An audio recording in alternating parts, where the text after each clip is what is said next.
কি অবস্থা সবার, কেমন আছেন? তো আমাদের সাইফুল ভাই গেছে একটা দরবেশের কাছে। দরবেশের কাছে গিয়ে সাইফুল ভাই বলল যে বাবা আমার একটা ইচ্ছা আছে, ইচ্ছাটা পূরণ করতে হবে।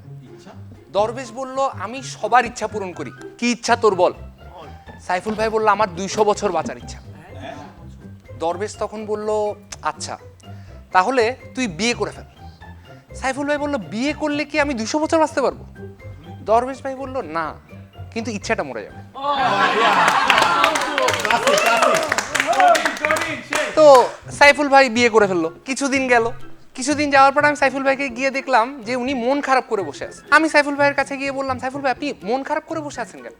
সাইফুল ভাই বলল ওই দিন নিউজ পেপারে দেখলাম যে যারা নতুন বিয়ে করছে তার মধ্যে 50% দম্পতির ডিভোর্স হয়ে গেছে।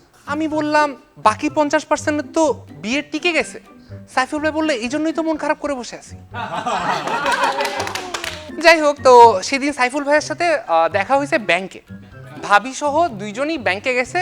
সাইফুল ভাই টাকা জমা দিল, রিসিপ্টটা হাতে নিয়ে সাইফুল ভাইয়ের মন মেজাজ সেই ভালো।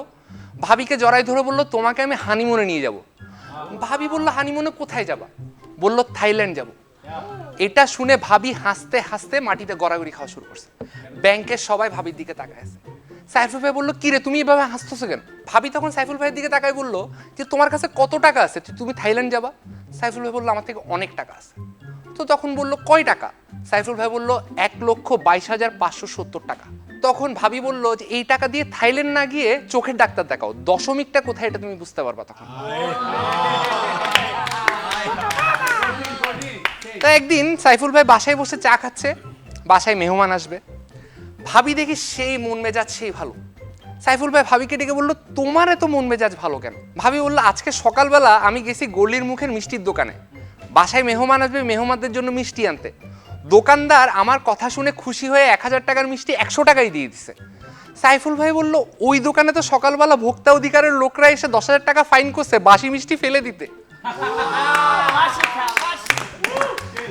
তো সাইফুল ভাইয়ের বিবাহ জীবন যাচ্ছে। একদিন মাসুদ ভাই আমারে ফোন দিছে। মাসুদ ভাই আমারে ফোন দিয়ে বলল যে সুস্মিত তুই কোথায়? সাইফুল ভাইকে তো মেডিকেলে ভর্তি করেছে। আমি বললাম সাইফুল ভাইয়ের কি হয়েছে? মাসুদ ভাই বললো অত কিছু তো আমি জানি না, মশার কারণে কিছু একটা হয়েছে।